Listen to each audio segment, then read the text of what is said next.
الحمد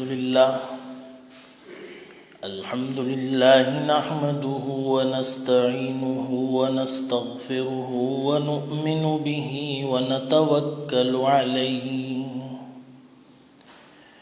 ونعوذ بالله من شرور أنفسنا ومن سيئات أعمالنا من يهده الله فلا مضل له ومن يضلله فلا هادي له ونشهد أن لا إله إلا الله وحده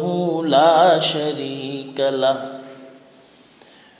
ونشهد أن سيدنا ونبينا ومولانا محمدا عبده ورسوله صلى الله تعالى على خير خلقه محمد وآله وأصحابه أجمعين أما بعد فقد قال النبي صلى الله عليه وسلم انظروا إلى من هو أسفل منكم ولا تنظروا إلى من هو فوقكم فهو أجدر ألا تزدروا نعمة الله عليكم أو كما قال صلى الله عليه وسلم. أما بعد، بزرگان محترم اور برادران عزیز اور میری اسلامی مائیں اور بہنیں، میں نے ابھی آپ کے سامنے حضور اکرم صلی اللہ علیہ وآلہ وسلم کی ایک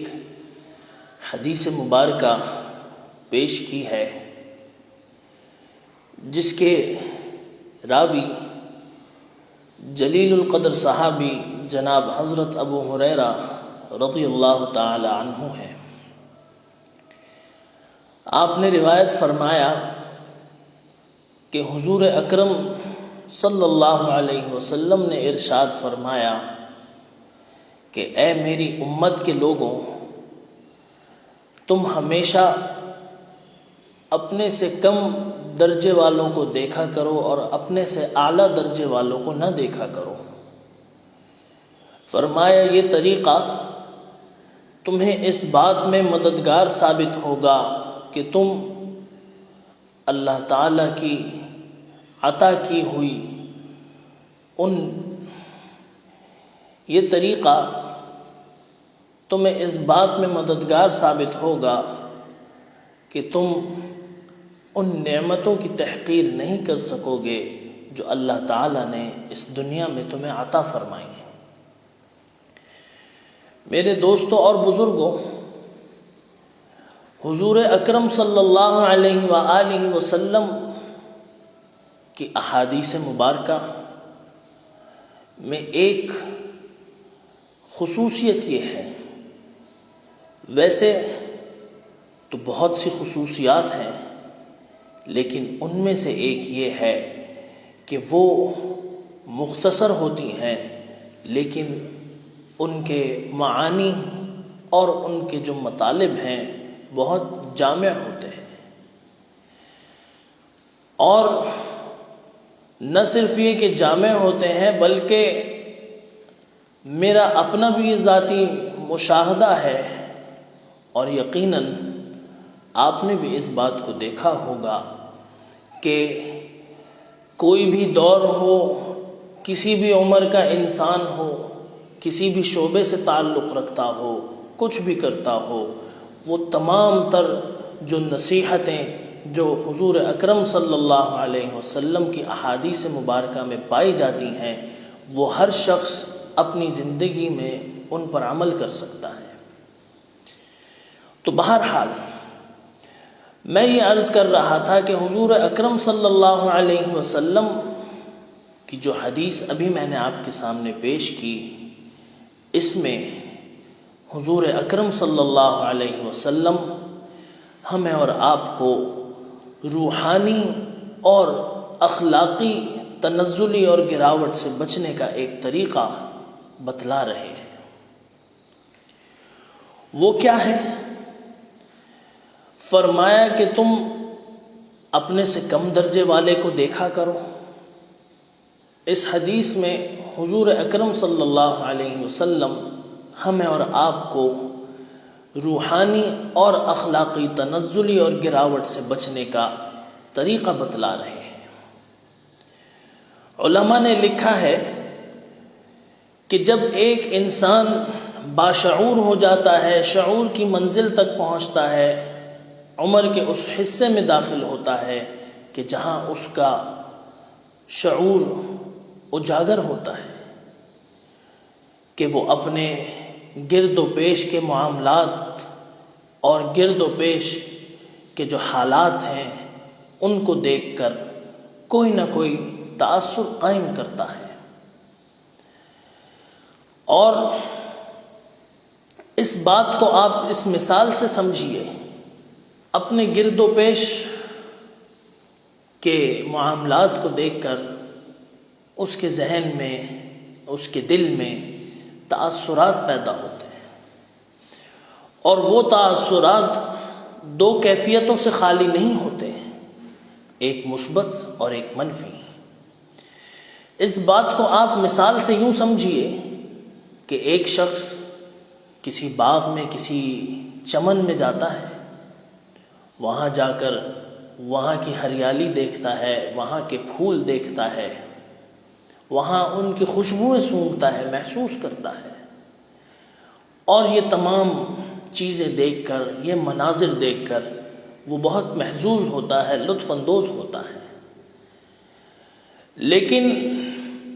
اس کے بعد ایک دوسرا شخص جاتا ہے، اسی باغ میں جاتا ہے، اسی چمن میں انہی پھولوں کو دیکھتا ہے، اسی ہریالی کو دیکھتا ہے، انہی خوشبوؤں کو محسوس کرتا ہے، لیکن وہاں جا کر وہ ان کی بے ثباتی پر غور کرتا ہے۔ کیا؟ وہ یہ سوچتا ہے کہ یہ تمام ہریالی، یہ تمام خوبصورتی، یہ پھول، یہ ان کی خوشبوئیں، یہ سب کی سب 2 دن کی مہمان ہیں، اور 2 سے 4 دن میں ان کو جو ہے ختم ہو جانا ہے، یہ مرجھا جائیں گی۔ بات یہ بھی غلط نہیں ہے، لیکن بتانا مقصود یہ ہے کہ انسان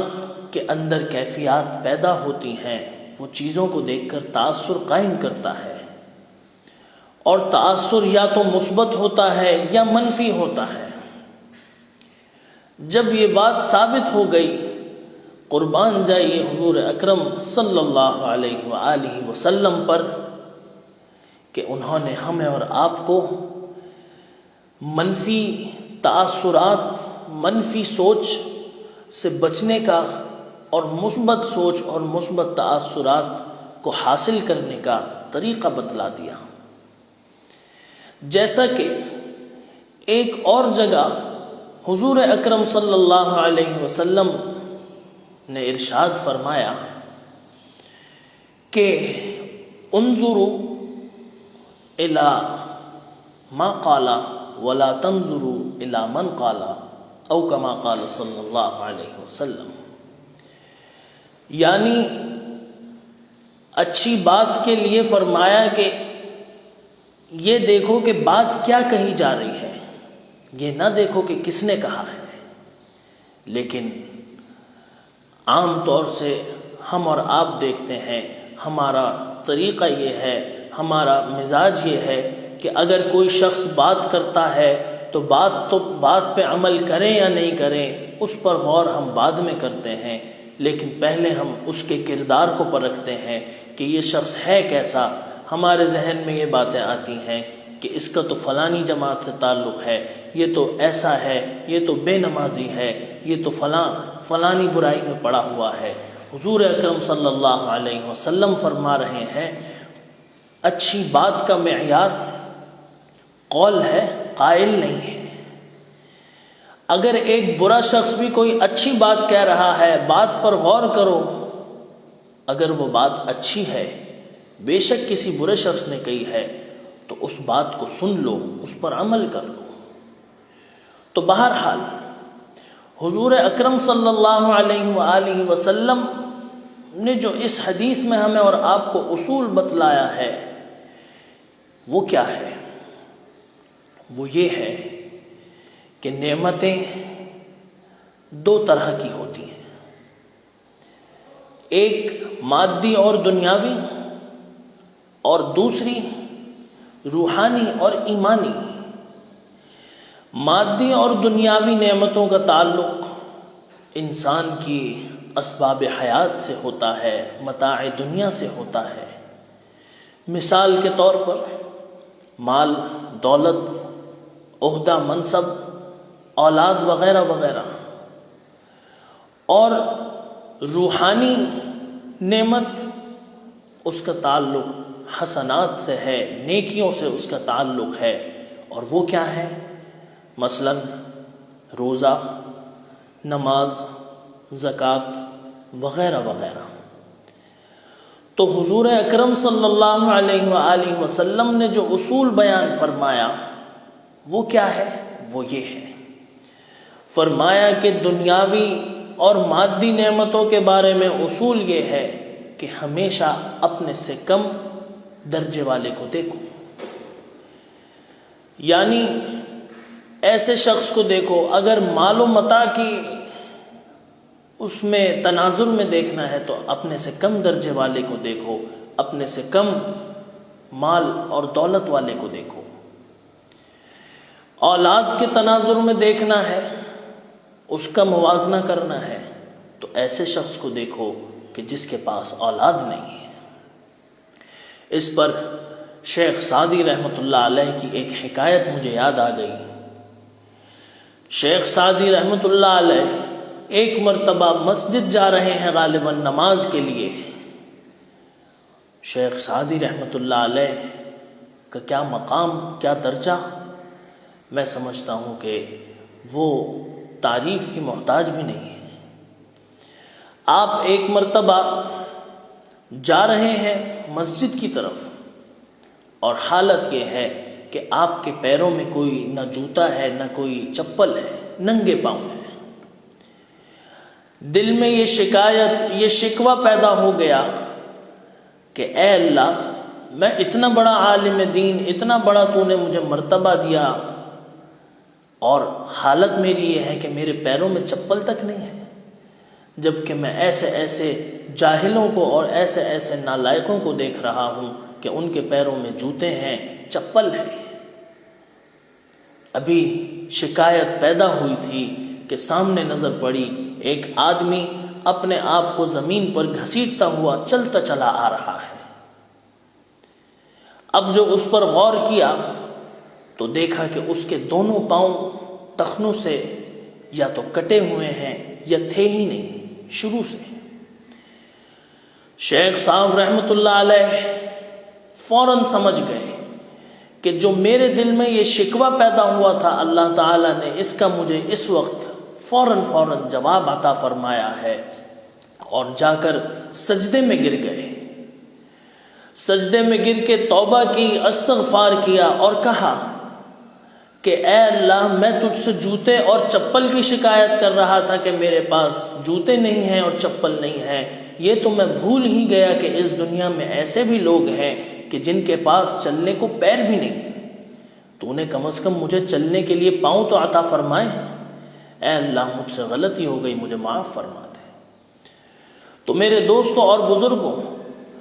دنیاوی اور مادی نعمتوں کا میں اصول آپ کو بیان فرما رہا تھا جو حضور اکرم صلی اللہ علیہ وسلم نے اس حدیث میں بتلایا۔ فرمایا کہ ہمیشہ ان نعمتوں کے معاملے میں اپنے سے کم درجے والے کو دیکھو کہ جس کے پاس تمہارے مقابلے میں یہ نعمتیں کم ہیں۔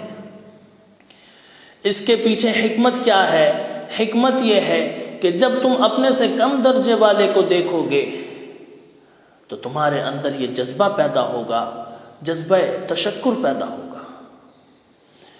تم اس بات پر شکر ادا کرو گے کہ اے اللہ، مجھے تو نے ایک وقت کا کھانا دیا ہے تو کیا ہوا، دنیا میں ایسے بھی لوگ ہیں کہ جن کے پاس ایک وقت کو بھی کھانا نہیں ہے۔ اور یہاں پر یہ بھی میں کہنا چاہوں گا کہ جس صورتحال میں آج کل ہم موجود ہیں، یقین جانیے کہ ایسا دیکھنے میں بھی آیا ہے اور ایسا ہو رہا ہے کہ کہیں نہ کہیں ناشکری پیدا ہو رہی ہے، کہیں نہ کہیں ہم نعمتوں کی تحقیر کر رہے ہیں کہ میرے پاس فلاں چیز نہیں ہے یا میرے پاس یہ چیز نہیں ہے اور وہ چیز نہیں ہے۔ یہاں میں یہ بات بھی عرض کرنا چاہوں گا کہ جس صورتحال میں آج کل ہم اور آپ موجود ہیں، میں نے دیکھا بھی ہے اور آپ نے بھی یقیناً کہیں نہ کہیں دیکھا ہوگا یا سنا ضرور ہوگا کہ ہمارے اندر کہیں نہ کہیں ناشکری کا عنصر بھی آ رہا ہے۔ ایک طلب پیدا ہو رہی ہے کہ جو صورتحال ہے، مجھے یہ بھی مل جائے، مجھے وہ بھی مل جائے، میرے پاس تو کم ہے، اس کے پاس زیادہ ہے۔ تو میرے دوستوں اور بزرگوں، ہمیں یہ سوچنا چاہیے کہ جس حالت میں اللہ تعالیٰ نے ہمیں رکھا ہے،